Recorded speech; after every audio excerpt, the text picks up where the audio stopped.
الشيطان الرجيم.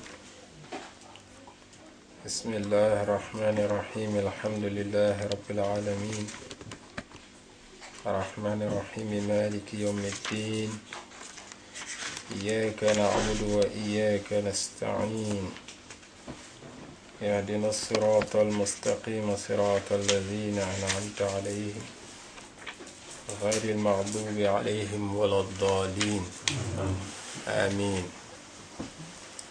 اللهم صل على سيدنا محمد الفاتح لما أغلق والخاتم لما سبق ناصر حق من حق والهادي إلى صراطك المستقيم وعلى آله حق قدره ومقداره العظيم. On va parler aujourd'hui d'un dua qui fait partie des doigts de la tariqa, des invocations de la tariqa, et qui s'appelle Dua ou Yaman Azhar al-Jamil wa Satar al-Qabih. C'est un dua qui fait partie des awrad غير لازمة من الأوراد الغير اللازمة في الطريقة. Ça fait partie des invocations qui ne sont pas obligatoires. Et en ce qui concerne l'histoire qui a accompagné ce dua, alors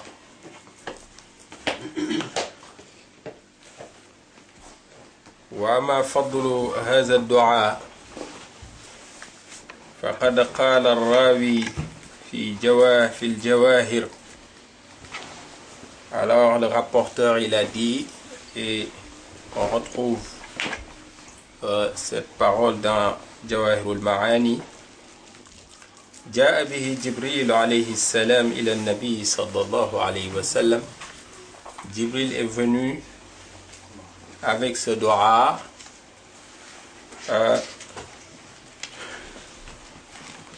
vers le prophète sallallahu alayhi wa sallam. وقال أتيتك بهدية. Et Jibril il a dit au prophète sallallahu alayhi wa sallam: je t'ai apporté un cadeau. وقال وما تلك الهدية.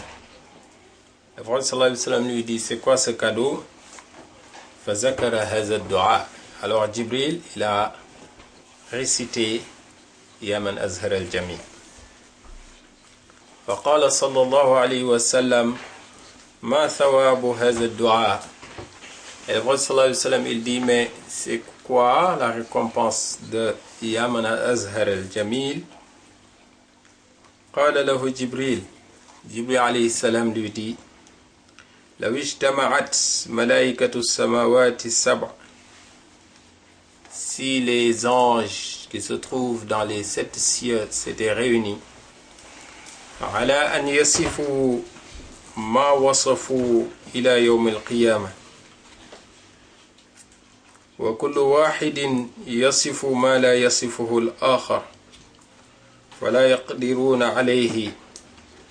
Alors si tous ces anges étaient réunis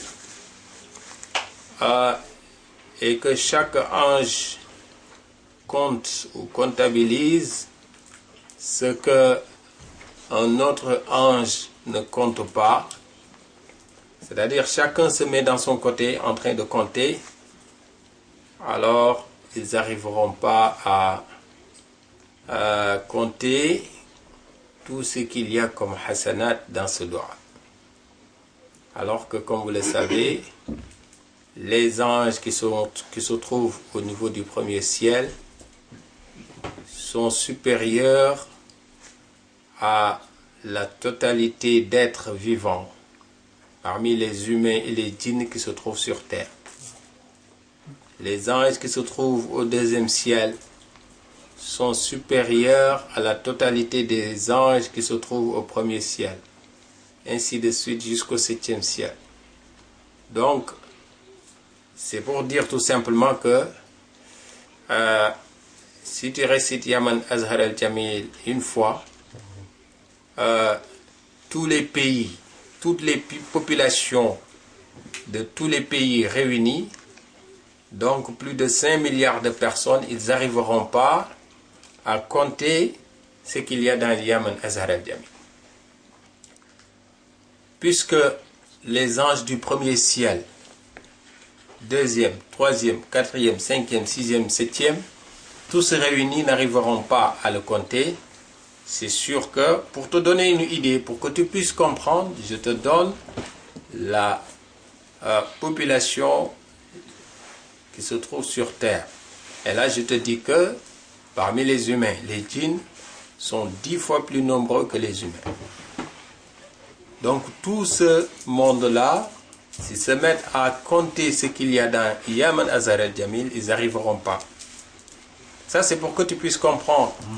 Parce que l'exemple, c'est-à-dire, ce qu'a dit Djibril, il n'a pas parlé des humains, il n'a pas parlé des habitants de la Terre, de notre planète. Il a parlé des habitants des 7 cieux. Ben, puisqu'il a parlé des habitants des 7 cieux, ça veut dire que les habitants de notre planète, eh bien, n'en parlons pas.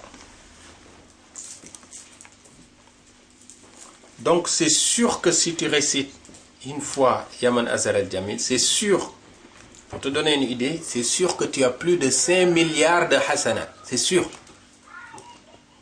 Parce que déjà, comme il y a plus de 5 milliards d'humains, si chaque humain prend une hasana, eh bien, on peut dire que les humains, ceux qui sont sur Terre, ont pu compter, comptabiliser. Mais puisque les anges, même si chaque ange compte ce qu'un autre ange ne compte pas, et que les anges sont plusieurs fois, à des centaines de fois, plus nombreux que les humains et les djinns réunis, donc c'est sûr que ce que tu gagnes quand tu récites une fois Yaman Azhar al-Jamil, c'est des centaines et des centaines de millions de milliards de hasanat. Il n'y a qu'Allah qui sait, parce qu'il a dit que si chacun il compte de son côté, ce que l'autre ne compte pas, ils n'arriveront jamais à tout comptabiliser jusqu'à la fin des temps. فلا يقدرون عليه ومن جملة ذلك أن الله تعالى يقول, en plus des faveurs de Yaman Azhar al-Jamil, Allah il dit أعطيه من الثواب, je donne à celui qui a récité Yaman Azhar al-Jamil. Avant de continuer, on va réciter Yaman Azhar al-Jamil, comme ça on va profiter de la baraka.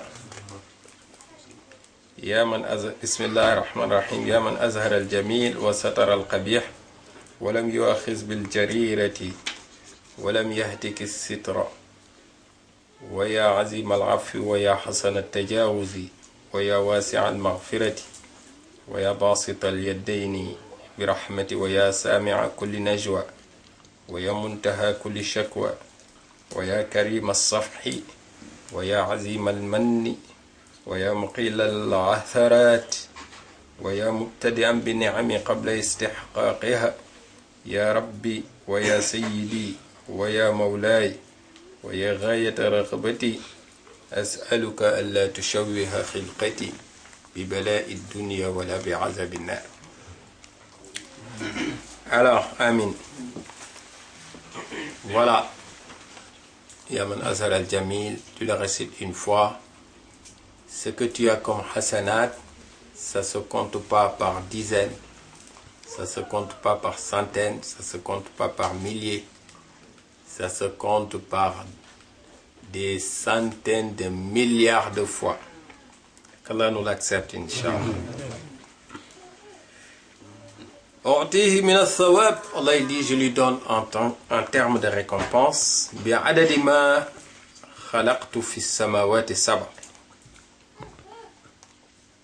il a autant de récompenses qu'il y a autant de créatures qui existent dans les 7 cieux, au fil Jannah, au paradis, wal arsh, au niveau du arsh, wal kursi, au niveau du trône. de la chaise. Wa adad al-qutri, autant qu'il existe de gouttes d'eau. Wal bihari, et quand il dit gouttes d'eau, c'est-à-dire autant de gouttes d'eau qui sont tombées de la pluie. Wal bihari, autant de gouttes d'eau qui existent dans les océans. Wal hasa, autant de pierres. Wal ramali, autant de grains de sable. Donc ça veut dire que ce qu'il y a dans Yaman Azhar al-Jamil, c'est indescriptible. Wa min jumlatiha aydan, ça fait partie de ces faveurs. Anna Allah yu'tihi thawaba sab'ina nabiyyan. Allah lui donne la récompense de 70 prophètes. Kulluhum ballaghu risala, qui ont tous accompli leur mission. إلى غير ذلك. وهذا حديث صحيح ثابت في صحيفة عمر أو عمر بن شعيب عن أبيه عن جده عن النبي صلى الله عليه وسلم. Alors ça se trouve dans le journal de Omar ibn Shu'aib, qu'il a pris de son père Shu'aib, qu'il a pris de son grand-père Abdullah ibn Omar ibn al-As, qui était un compagnon du prophète sallallahu alayhi wa sallam, et lui il a pris du prophète sallallahu alayhi wa sallam. Comme vous le savez, il y a des compagnons qui avaient des hadiths qu'ils ont divulgués, et il y en a qui avaient des hadiths qui n'ont pas été propagés, on va le dire comme ça. Parce que Abu Hurayra radiyallahu anhu, c'est lui qui a le plus rapporté des hadiths. Mais il a dit qu'il a recueilli du prophète sallallahu alayhi wa sallam deux types de sciences. Une science qu'il a accepté de divulguer